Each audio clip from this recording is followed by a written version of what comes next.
이번에는 소수가 무한히 많음을 보이는 두 가지 증명을 소개할 건데 그 중 하나는 페르마수의 특성을 이용합니다.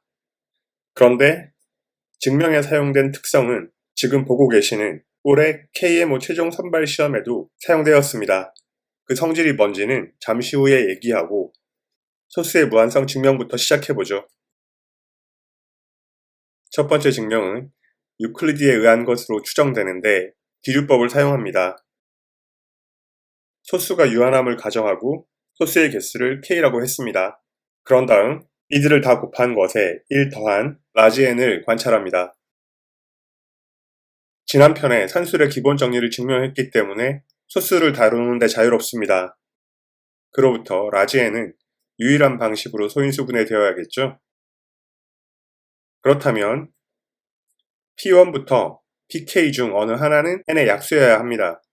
소수는 유한하니까요.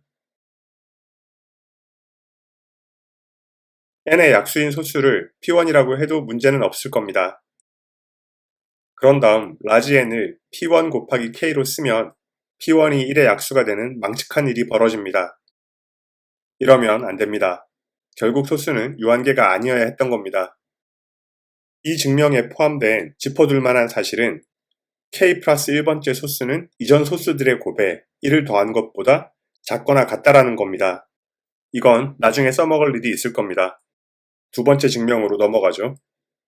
이 증명은 18세기에 골드바가 한 것으로 알려지고 있습니다. 이 증명은 AB가 서로 소이면 B에는 A에 없는 소인수가 있다는 매우 간단한 사실을 기초로 합니다. 페르마수는 2의 2n승 더하기 1 형태입니다. 그런데 이 페르마수는 다음의 점화식을 만족합니다. 0부터 n-1번째 페르마수를 곱하면 n번째 페르마수에 2를 뺀 것과 같아지죠. 풀어서 쓰면 이런 형태일 텐데 저 식이 성립하는 것은 무작정 비나법을 써도 됩니다. 또는 1을 2의 0승 빼기 1로 봐서 x 빼기 1 곱하기 x 더하기 1 식을 다룰 때 가장 기본이 되는 사실로부터 항들을 줄여나가서 최종 결과에 이를 수도 있습니다. 항들을 관찰하면 지금 표시해둔 두 항의 약수는 2의 약수이기도 해야 합니다. 2의 약수는 1, 2뿐이고 두 부분은 홀수이기 때문에 둘의 공약수는 1 외에는 없습니다. 서로 소란 얘기죠. 좌변 전체와 fn이 서로 소이기 때문에 각각의 fi들도 fn과 서로 소입니다. 우변의 fn에서 n을 1부터 증가시켜보면 이는 모든 페르마의 수가 서로 소란 사실로 이어집니다. 우변이 1일 때 좌변의 f0과 서로 소이고요. 우변이 f2일 때 좌변의 f0, f1과 서로 소이고 우변이 f3일 때 좌변의 f0, f1, f2와 서로 소겠죠. ij가 다르면 fi, fj가 모두 서로 소란 사실로부터 위에 언급한 사실과 결합하면 n이 일씩 커질 때마다 기존에 없던 소수들을 필요로 합니다. 결국 그 얘기는 소수가 무한하다는 겁니다. 일단 두 증명의 소개가 끝났으니 문제를 풀어보겠습니다. 2n-1 형태가 7보다 큰 소인수를 갖지 않는 n을 찾는 것이 문제입니다. 부정문은 헷갈리니까 조건을 다시 쓰면 2n승 -1이 3, 5, 7의 거듭제곱만으로 표현되는 경우를 찾겠다는 건데요. 이 문제를 푸는 동안 무수히 반복되는 사실을 미리 적어두고 증명을 시작하겠습니다. A의 xy승 빼기 1은 A의 x승 -1, A의 y승 -1 모두를 약수로 가집니다. 증명을 시작하겠습니다. 2의 질수인 n을 소인수 분해합니다. 그렇게 되면 2의 거듭제곱과 홀수인 소수들의 곱 m으로 나누어질 텐데 위에서 언급한 사실을 사용하면 다시 말해 2의 a승을 x, m을 y로 두면 2의 n승 -1은 2의 2a승 -1을 약수로 가집니다. 우리가 원하는 것은 3, 5, 7만을 소인수로 가지는 거죠. 만약 2의 2a승 -1이 7보다 큰 소인수를 가지면 우린 그런 n을 고려할 필요가 없게 됩니다. 앞서 소개한 페르마수의 점화식을 다시 살펴봅니다. a가 3 이상이면 2의 4승 더하기 1, 즉 17을 약수로 가지게 됩니다.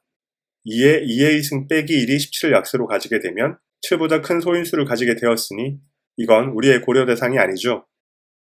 결국 n을 소인수분해했을 때 2의 거듭제곱은 0, 1, 2 세 가지로 한정됩니다. 이제 홀수 부분인 m을 생각해 봅시다. 똑같은 2의 n승 마이너스 1을 이번에는 m의 초점을 맞추어 2의 m승 마이너스 1의 배수로 뒀습니다.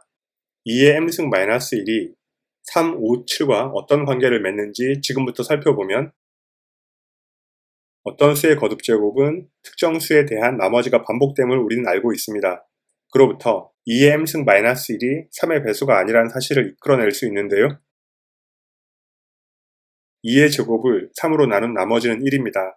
따라서 소수인 m을 2k 플러스 1의 형태로 두면 지금 보고 있는 전개에 의해 3에 관한 나머지가 1이 됩니다. 2의 m승 마이너스 1이 3의 배수가 아님을 확인할 수 있습니다. 비슷하게 2의 m승 마이너스 1은 5의 배수도 아닙니다. 2의 4승 16이 5로 나눈 나머지가 1입니다. m은 홀수니까 4로 나눈 나머지로 생각하면 4k 플러스 1이거나 4k 플러스 3이어야 하는데 어느 경우라고 하더라도 5에 관한 나머지가 0이 아니어서 5의 배수가 되지 않습니다.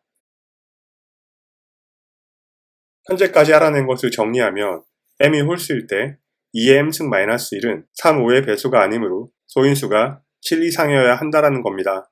이제 7에 관한 나머지를 생각할 건데 m이 3 외에 소인수를 가지면 2의 m승 마이너스 1은 7의 배수가 아닌 약수를 가져야 합니다.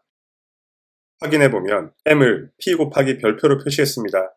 여기서 p는 3이 아닌 소수고요. p가 홀수이기 때문에 앞에서 말한 바에 의해 2의 p승 마이너스 1은 3과 5의 배수가 아닙니다. 또한 p는 소수여서 3의 배수일 수 없기 때문에 3k 플러스 1이거나 3k 플러스 2여야 하는데 어느 경우라고 하더라도 2의 p승 마이너스 1은 7에 관한 나머지가 0이 아니므로 7의 배수가 아니죠. 이렇게 되면 2의 p승 마이너스 1은 3의 배수도 아니고 5의 배수도 아니고 7의 배수도 아니므로 11, 13과 같은 7보다 큰 소인수를 가져야 합니다. 이건 우리가 원하는 수가 아니죠. 따라서 m에는 3 외에 소인수는 없어야 하는 겁니다. 다르게 표현하면 n은 3의 거듭제곱이라는 거겠죠. m이 3의 거듭제곱일 때 b가 2 이상인 경우에는 항상 73을 소인수로 가지게 됩니다. b가 2, 3인 경우만 써두었지만 4 이상인 경우에도 2의 3의 2승 마이너스 1의 형태로 인수분해 가능하다는 것을 알고 계실 겁니다.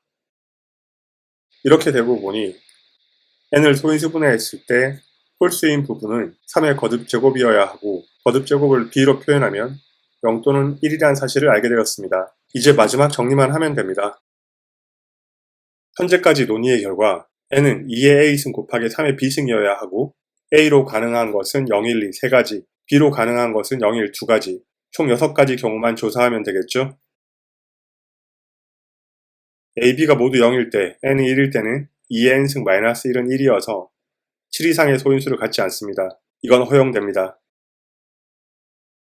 a가 1, b가 0일 때 2의 n승 마이너스 1은 3이어서 우리가 찾고 있던 수 중 하나입니다. 나머지 경우들도 차례로 조사해 나갑니다.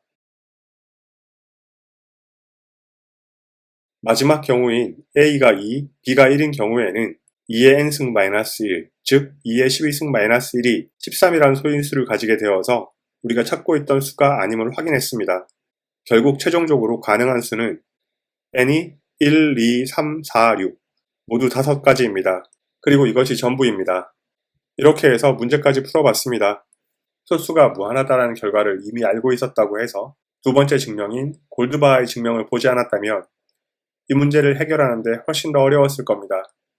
어떤 정리에 모든 증명을 다 공부할 수는 없겠지만 강의하시는 교수님이 제시하거나 교재에 포함된 것이라면 그 결과를 알고 있다고 하더라도 새로운 증명을 공부해두는 게 좋지 않을까 그런 생각을 하게 됩니다.